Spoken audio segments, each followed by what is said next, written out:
comme vous le savez, depuis son accession au pouvoir, le chef de l'État avait, n'est-ce pas, témoigné toute sa bonne foi en voulant établir une relation sincère, de confraternité.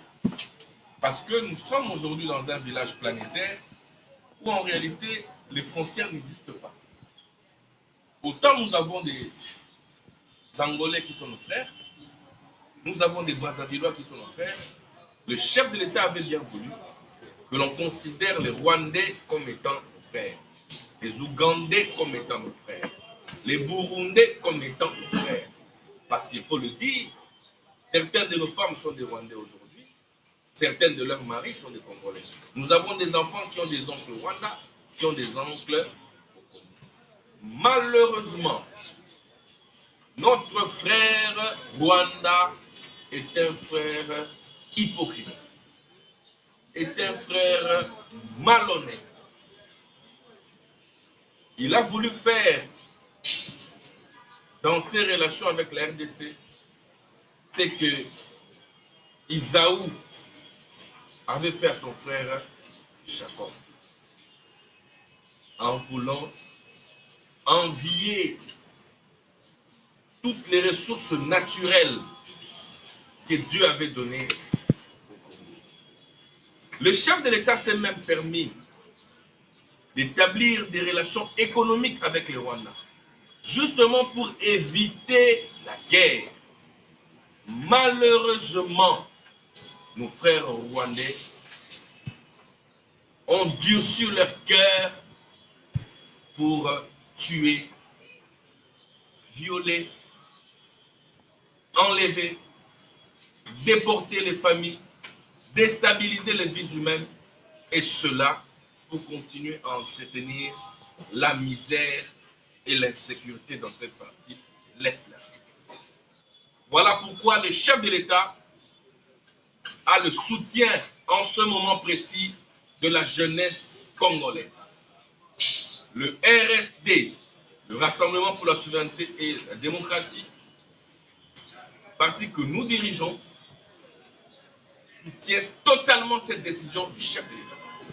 Cependant, le RSD invite le chef de l'État à comprendre que sur cette question de l'Est, le Rwanda a un frère siamois. Le Rwanda a un frère jumeau qui s'appelle l'Ouganda. Autant nous avons expulsé Karega, nous demandons au chef de l'État de prendre la seconde mesure, la plus forte, celle d'expulser également l'ambassadeur ougandais. Nous disons trop c'est trop. La République démocratique du Congo n'est pas une. Le chef de l'État, dans sa démarche de pouvoir exfiltrer les infiltrés de l'armée congolaise, en y nommant les nouveaux généraux qui comprennent l'intérêt de sauvegarder l'unité de la République comme l'avait fait le maréchal Mobutu.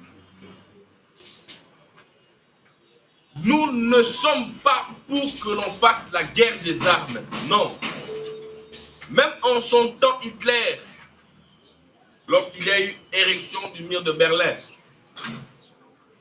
ce n'est qu'un stylo qui nous avons donné le carton rouge le 2 juillet à Limca, lors de la plus grande matinée politique que nous avons. Carton jaune.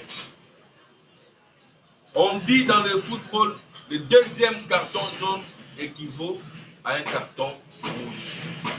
Aujourd'hui, le RSD sort son deuxième carton jaune.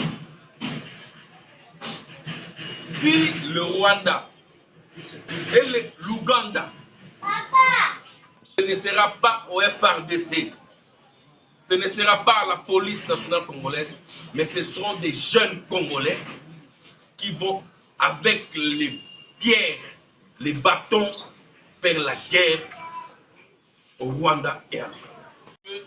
Le chef de l'État tient compte de beaucoup d'éléments. Mais nous pensons que l'heure a sonné. L'heure est grave. Il faudrait cette fois-là que l'on puisse aller avec des ministres de combat et non des ministres des bureaux. L'heure de la bureaucratie est passée. Nous voulons maintenant qu'on ait des ministres qui sont capables de descendre, voir le fonctionnement de l'appareil judiciaire à l'est de la République. Nous avons besoin des ministres qui vont voir l'état des routes à Rutshuru, à Beni, à Butembo, des ministres qui vont voir l'état des hôpitaux, les ministres qui vont voir l'état des écoles, et non des ministres qui se contentent de rester dans des bureaux. La bureaucratie appartient à dater de ce jour au passé. Le RSD demande au chef de l'État, son Excellence Félix Antoine Tshilombo Tshisekedi, que nous soutenons et nous félicitons pour les efforts fournis, qu'il puisse, n'est-ce pas, prendre son stylo et voir dans quelle mesure apporter de l'eau à son moulin qui a des petits soucis pour son bon fonctionnement. Puisque nous parlons des questions liées au remaniement, nous entrons dans ce qu'on appelle élection. Nous avons suivi aujourd'hui M. Martin Fayulu, honorable Fayulu, qui lors de sa sortie médiatique sur une des chaînes françaises, tout haut, qu'il ne voit pas comment est-ce que le climat politique actuel permettra ce que nous allons aux élections en 2023. Pour lui, il propose un schéma de 2024, mais avec une transition sans Tshisekedi. Chose que le RSD condamne avec la dernière énergie. Le RSD invite l'honorable Martin Fayulu à éviter les théâtres. Étant donné que nous avons ce qu'on appelle une jurisprudence, nous devrions en réalité organiser les élections en 2015, mais nous sommes allés jusqu'en 2018. C'était une transition. Est-ce que la Constitution a été violée? Je dirais non. Parce que les dispositions constitutionnelles ont prévu que le président de la République reste en fonction jusqu'à l'élection du nouveau président. Nous ne devons pas aujourd'hui imaginer un pays pour la souveraineté et la démocratie est d'accord avec le schéma du dialogue. Oui, il faudrait que toutes les forces vives se mettent autour d'une table, autour du chef de l'État, garant du bon fonctionnement de la République. S'il faudrait postposer les élections, les RSD ne voient et bonne raison que les élections, nous avons vu le KNCC, qui nous n'avons pas vu lorsqu'il faut aller aux élections pour désigner le président de la CENI. Les églises étaient là. Mais aujourd'hui que Bunagana laisse la République et menacée, nous constatons un silence ostentatoire de la part de nos pères spirituels. Est-ce une complicité? Le RSD se pose la question. Il n'y a-t-il pas de paroisses à Bunagana? Il n'y a-t-il pas de paroisses à Ocha? Il n'y a-t-il pas de paroisses à Beni, des curés, des vicaires dans ces paroisses? Ils répondent à quel diocèse? Nous demandons à nos pères spirituels de se prononcer en condamnant fermement cette question de l'insécurité à l'est de la République. Ils sont dans nos communautés, il y a les CVB dans tous les quartiers de l'est de la République. Il y a les CVB dans toutes les rues.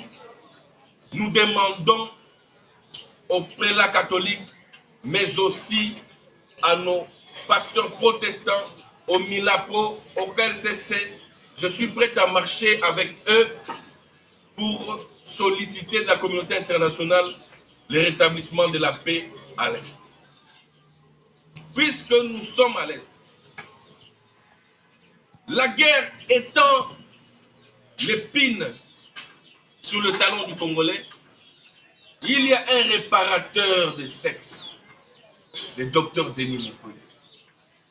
Mon confrère, cher collègue, docteur Denis Mukwege, qui a donné presque toute sa vie à réparer les femmes qui sont violées par les militaires, je dirais rwandais, par les Maï-Maï, ainsi de suite, d'origine rwandaise. S'il faudrait faire la comptabilité du nombre de femmes qui ont été violées dans cette partie de la République et réparées par Dr Mukwege, nous pouvons passer même aujourd'hui plus d'1 million de femmes. Mais qui viole ces femmes? Ce ne sont pas des Congolais, ce sont les Rwandais. Qui introduisent toutes sortes d'objets en guise de sabotage. Ce sont les mêmes Congolais. Mais qui soutiennent ces rebelles? C'est la communauté internationale.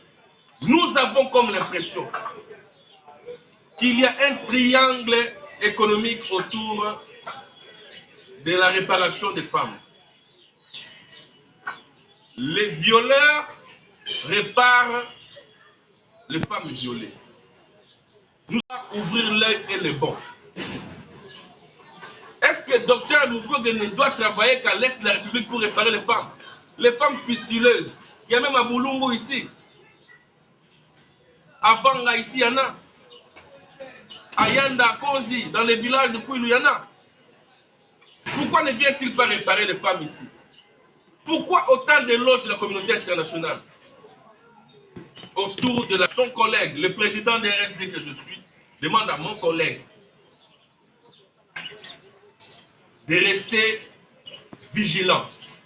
Nous sommes en train de suspecter, tout en respectant et en saluant le travail qu'il est en train de faire. Nous suspectons sa complicité avec ceux qui financent la guerre. Il finance derrière le dos et lui répare devant. En gros, nous posons la question, qui tue et qui répare?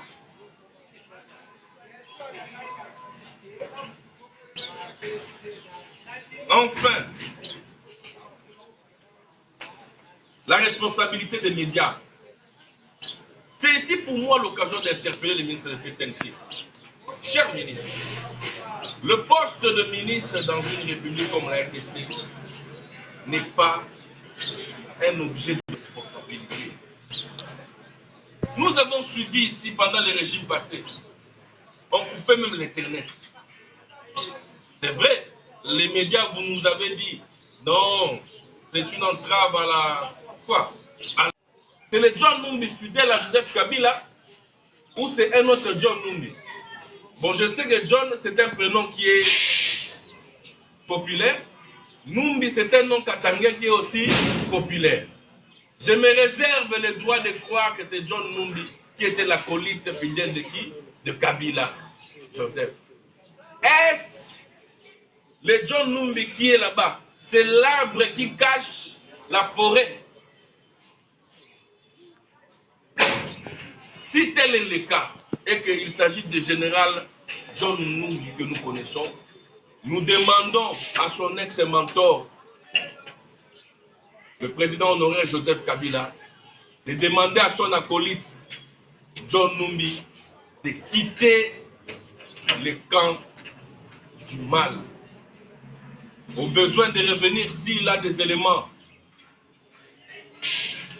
qu'il passe aux aveux et que la justice congolaise, nous allons commencer les opérations d'identification des Congolais. Nous avons le cas de Benzema, qui est un Français, qui défend les intérêts des Français au Rwanda. Tous ces aventuriers et les M23. Mais ça, c'est se moquer des Congolais. Où est la RDC en toute sincérité? Et que la communauté congolaise a une communauté